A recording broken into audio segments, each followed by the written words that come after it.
Have you thought that maybe your exhaustion is because you're out of God's purpose for you? I'm going to talk to you about what to do about that. Hi, I'm Wendy Gunn, and I, like you, have gone off out of God's purpose in the past.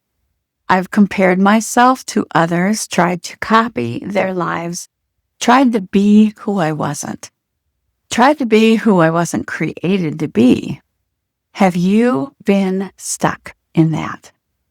Have you looked at others and thought, if I just copy her, I will be good. I'll be good enough.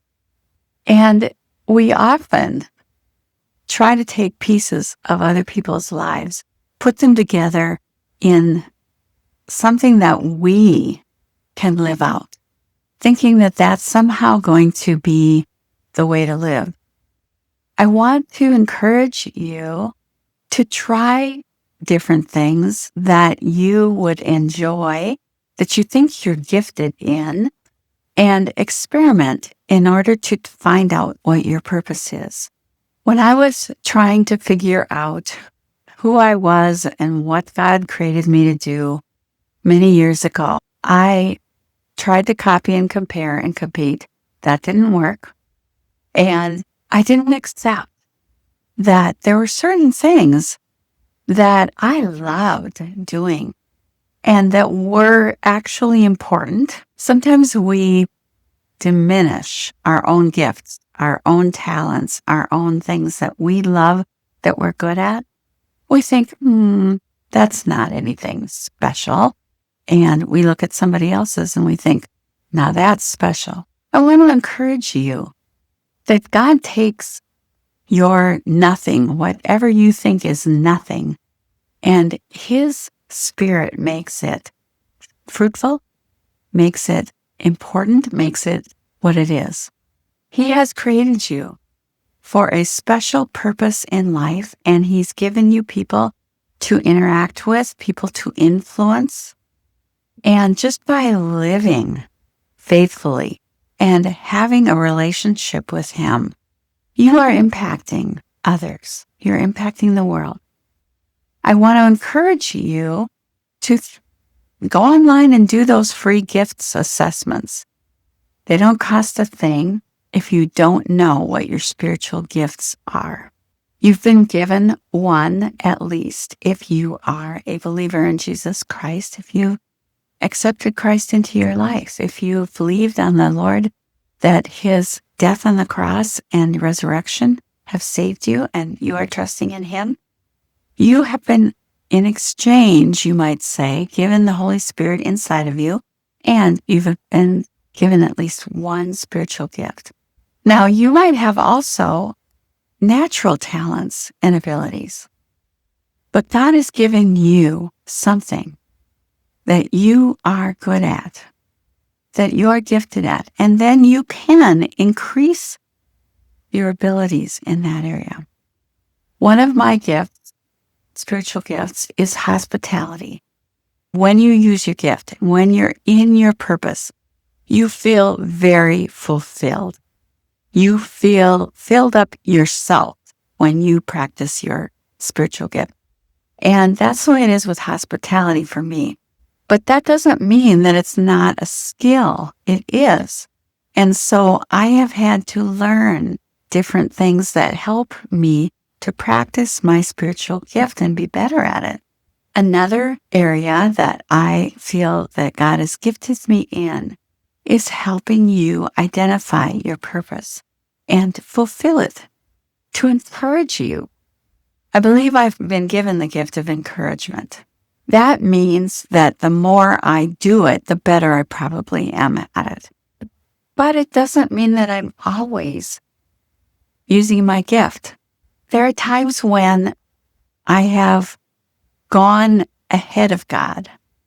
If you are racing ahead of God, even when you're using your gift, might not producing fruit because you're ahead of God. I shared in a recent video about a story of a group from Africa who went with a person on a journey to help him along the way and carry his loads and such. etc. And the first day they went really fast, and the second day they just stopped. And the man who they were going with was really chomping at the bit to go and didn't understand why they stopped. And they said that they were allowing their souls to catch up with their bodies. This is one of the reasons that I believe that we feel exhausted at times. Because we're racing ahead, our souls need to catch up. And we have raced ahead of God. God will lead us. He will take us, and yes, sometimes we'll be very tired. But the exhaustion that you may feel when you're racing ahead of God is very different than the tiredness that you feel from just serving the Lord and doing His will.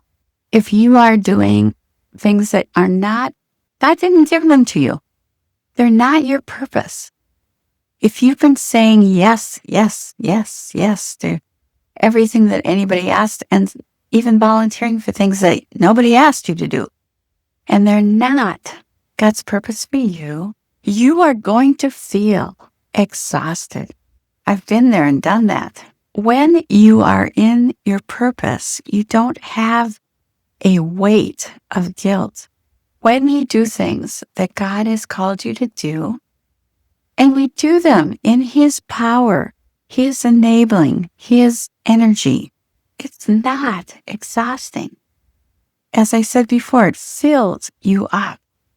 You feel so fulfilled.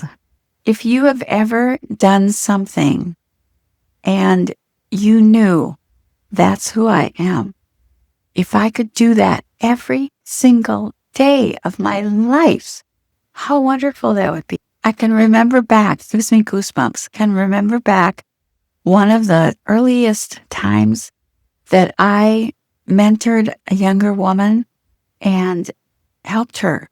I felt so good afterwards. And I just thought, Lord, let me do that. Let me do that more, Lord. And that's how you will feel when you have found your purpose.